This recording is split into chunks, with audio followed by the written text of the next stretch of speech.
Morning, everyone. Good morning. Good morning, good morning. You look fabulous, all of you, and it's unbelievably great to be with you. We're going to start today with your senior prefect, Valerie Nam, who has two important announcements. Valerie.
Welcome to a brand new year in the brand new Frank D. Ashburn Chapel. We hope you will experience this time together as one of unity and one where our differences are recognized, welcomed, and respected. This new year will be full of opportunities, and we hope Chapel offers particular opportunities to grow together and to connect in meaningful ways. As we begin the service, please join me in a moment of silence.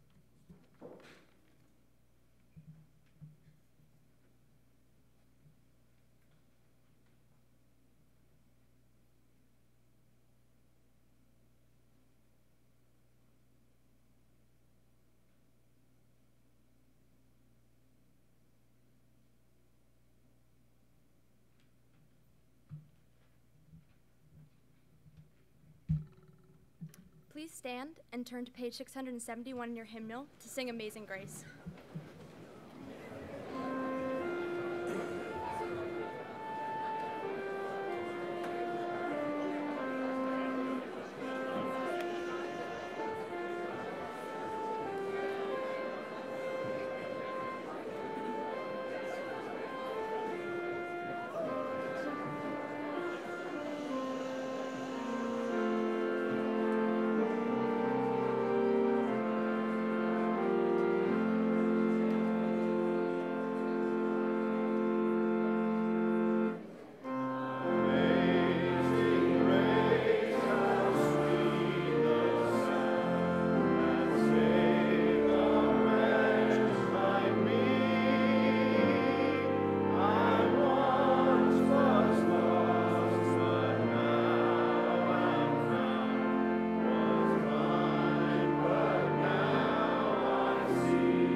A reading from the Blessed Mother Teresa.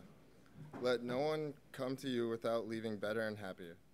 Be the living expression of love's kindness. Kindness in your face, kindness in your eyes, kindness in your smile.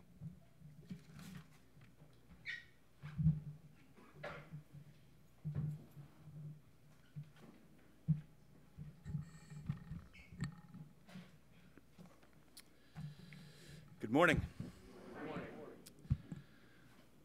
I want to begin today by welcoming all of you who are new to Brooks School. By my count, 78 third formers, just getting started on what we hope and believe will be a terrific 4-year journey. A great group of new fourth formers joining the class of 2018, with all of us firm in the knowledge that you will quickly come to know one another and your school in ways that will feel seamless sooner than you can imagine. And a handful of new fifth formers joining the class of 2017, and we know well the difference you will make this year and next. And as of last night, 4 students who've joined us from Hungary for the fall, so welcome to them. We have 6 new members of the faculty who are eager to begin to know the school and all of you in classes and elsewhere. In my opinion, all of this adds up to a lot of reason to be excited about the year, about the learning we will do together, about experiences we will have together, about relationships that will be born and furthered here, about beginning or continuing to move in a direction that we all hope will yield the most meaningful educational experience you'll have in your life. In all the previous 25 years I've started a school year with students and colleagues at Brooks, I've always found this day to be emotionally charged. It overflows with possibility, and that excites me as I think ahead. I also feel nerves at this time of year in ways that have never gone away. And I've come to believe that the changing face and nature of this nervousness is good. In fact, if we're being honest with ourselves, we all start every school year with pangs and concerns and excitement and optimism and doubt all wrapped together. I think this is fundamentally human and healthy, and finding our way to confidence and engagement and passions and a deeper belief in what we can achieve with the support of one another is an exciting prospect, one I know we will find our way to over the next 9 months. Yet never before have I wanted a school year to begin as much as I have wanted this school year to begin over the past month. I wrote recently to all of you and to your parents about the excitement I alluded to just now, and about the sadness I carry into the year. I've believed that we would all be better able to work through whatever we're feeling about the loss of Anna and Joe Trusty once we were all together. I continue to believe that, and thus I feel a measure of relief today. We're all here and able to help one another. I've been thinking about this class of 2016 right in front of me, so full of great leaders, great citizens, great people, and all that is swirling for you as you start your final year at Brooks less whole than you were when we left in late May. I've been thinking about the class of 2019 and the fact that you are new to Brooks School, eager to know one another and your school, and wanting to be sure that you feel permission to be excited and joyful. We need excitement and joy as we begin this year, more than ever. I've thought a lot about this talk. I've wondered to myself about how or whether I ought to govern my own feelings, try to read your minds, and share what all of you might want to hear from me. Is there a right message to share with all of you? I've asked myself that question again and again and again. I've decided that there isn't one. There's just my message, my thoughts. And I suppose what I hope to do above all else is follow my own advice. Feel what I feel, share that with you, and do all I can to give you permission to be comfortable and supported with whatever you happen to be feeling or not feeling. It is incredible to me, really, when I think about your presence and what it does when you're on campus to my spirits. As so many of you arrived for early athletics on Tuesday and then the balance of the school returned yesterday, your excitement about seeing one another, about starting a new year, about all that you are so ready to jump into today and through the year made me feel so good. I was talking with a parent a few days ago who had visited the school over Labor Day weekend before any of you had arrived, and then again in the midst of your arrival. And he spoke to me about the difference. All of you, he said, brought the school to life just by being here. I couldn't agree more.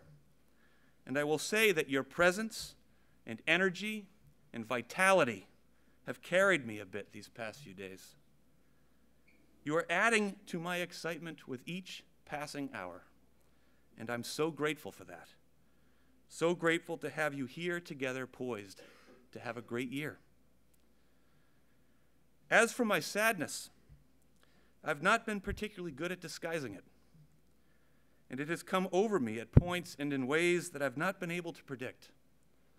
On the one hand, I have an instinct telling me that I need to be strong in some dated, traditional sense as we begin. Stiff upper lip. Don't show any emotion. Well, I have been an abject failure in this regard. As few things have made me as sad as this loss has at points over the past 5 or 6 weeks. I know that some of you carry a lot of sadness into this year. Some of you don't carry any. Some of you aren't sure what to carry. And I want to underline again that all of this is okay and good and entirely normal. Feel what you feel, and be sure to do your part to allow others to do the same. This latter point might be the most important one. Be sure to do your part to allow others to feel what they feel without judgment. It's all okay. I don't offer anything that follows as a recommendation. Perhaps it will make some sense to you and perhaps not. It is, however, how I intend to try to integrate my sadness into my life, into this year, into my thinking about the time we'll spend together. I did not know Anna Trusty in the way many of you did, but I admired her greatly. I admired her energy, her commitment to doing the right thing, to being a great friend, a fierce competitor, and her love for this school among many, many attributes. So many of you have written so beautifully about her. In certain ways, I knew her father a bit better, as he'd been on the school's board of trustees for 3 years and was an incredible source of support to me. And like Anna, believed deeply in this school. As far as I could tell, neither of them believed in the school unconditionally. And by that I mean they thought we could be better. They worked in the direction of making us better. Anna wrote to me in the aftermath of an incident here 2 years ago when a racial slur was carved into a couple of doors of African American students. And she pushed the school and me to determine the culprit. She cared about this matter because it defined her school in a way that she wouldn't accept. We could be better, and she was right. Her father, Joe, probably wouldn't want me to say anything about him in this talk. I can hear him telling me to focus on Anna. Yet I'd miss the mark if I didn't say what I wrote to 2 fellow heads of school who were in touch with me days after the accident. I described him as the best of the best. He was one of the finest people I've ever been around. Someone who could challenge you in pointed ways and believe in you in ways that were so sincere and felt so good at the same time. His gifts were rare, I think, and his example will inspire me for the rest of my life. I've thought about their love for Brooks School and the fact that it wasn't unconditional love. It was love based on experiences had here. The school had earned their love. and they believed we could be even better. They didn't always agree with what was happening here on a daily basis, but they made the important choice of engaging in school improvement as opposed to stepping back and just criticizing from afar. In this way and many others, they were role models. Don't be part of something that you aren't working and living to improve. Don't sit back and watch. So as I think about what to do with my sadness, I think about what I believe they'd be telling me in no uncertain terms. Get moving, get doing, get living. What are you waiting for? I can hear them say. And I want to step into this year trying to honor that sentiment. To get busy living, to get busy doing, to get busy improving our school, and having a year they both would be proud of. Again, I don't offer this as an approach that anyone should adopt. It's just my approach. And it's given me a renewed purpose, a new and improved notion of what a better version of myself might look like, if you will. As we all head off into the day today, bouncing from mini class to mini class, including yours truly, debuting as a Brooks Beginnings instructor with Miss Shaniel for 13 lucky third formers. Take a moment to look at the values on the wall of the first floor of the classroom building and give them some thought. Our experience as a school community is improved and strengthened by pursuing them more fully, by seeking ways to deeper engagement with one another and investing time and energy in our school, by aiming to increase our collective empathy, to work harder than ever to feel what it might be like to wear the shoes of others in our school, by putting our passion for what we love on full display in order to lift the groups we are a part of, by being people of high integrity, being who we say we are, and helping the school do the same, by working together to lead all of us individually and the school collectively to increasing confidence in ourselves and one another, by ensuring that creativity has more room than ever to flourish and grow and delight us through the year. I suppose it would be fairly predictable for me to say that I hope this is the best year we've ever had. This year, however, that goal feels extra important to me. We get there if we all pull together, if we aim individually to be our best selves as often as we can be, if we are kind and respectful and good and helpful and generous with our time and talent along the way, if we live with our role models in mind. Let's get busy heading in that direction. Thank you.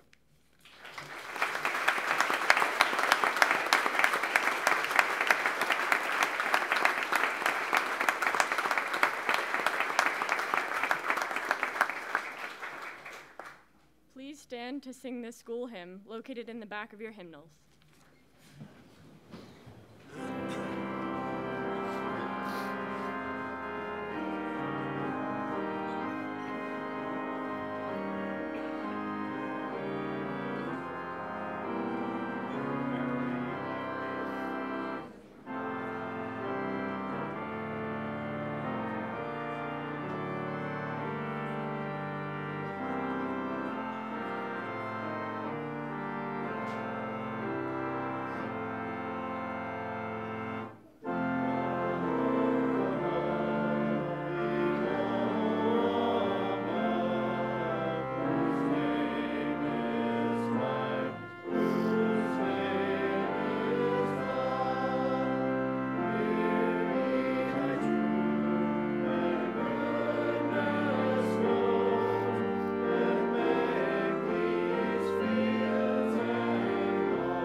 to start by thanking everyone who contributed to today's opening chapel.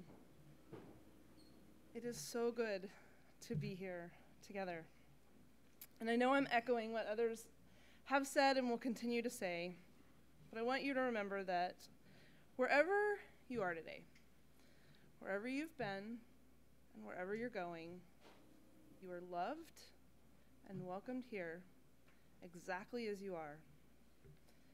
Each of you are valuable and valued, and you each have gifts to offer that make us stronger and more complete. I'm looking forward to the year ahead because I think it's going to be a lot of fun to work together. And I want Chapel to truly reflect our community as we get to know each other. So as the year unfolds, I hope you'll talk with me and all of our chapel leadership. Several of our chapel prefects have participated in service today, and I'm going to put them on the spot and make them all stand up so you can see who they are. Stand up.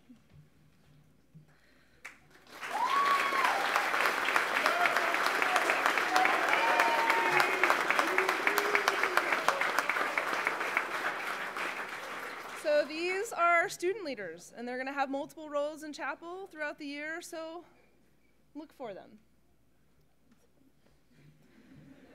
But talk to us, talk to all of us, and be open to new ideas and experiences and perspectives that we may encounter in this space together.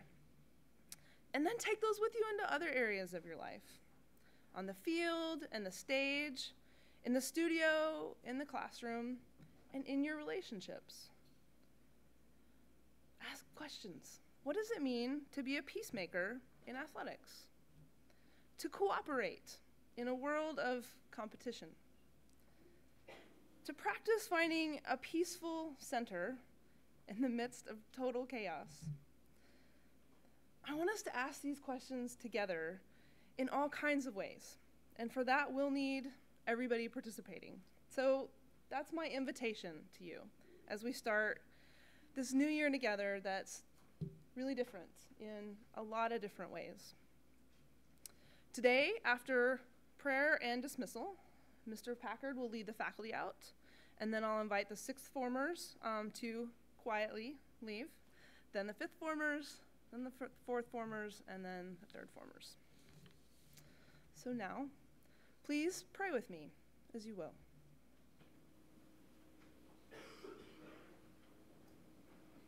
God of grace and fresh beginnings, open our eyes and our spirits to see the possibilities around and within us. Teach us to see with your eyes of compassion and wisdom, so that we may share love and peace in our community. Help us to discover and hear others, particularly those who have been overlooked or ignored. And let us always support each other as we make our way together this year. Thank you. Amen. So now, may you go out in peace, daring to care, daring to share, and daring to love. Amen. Thank you.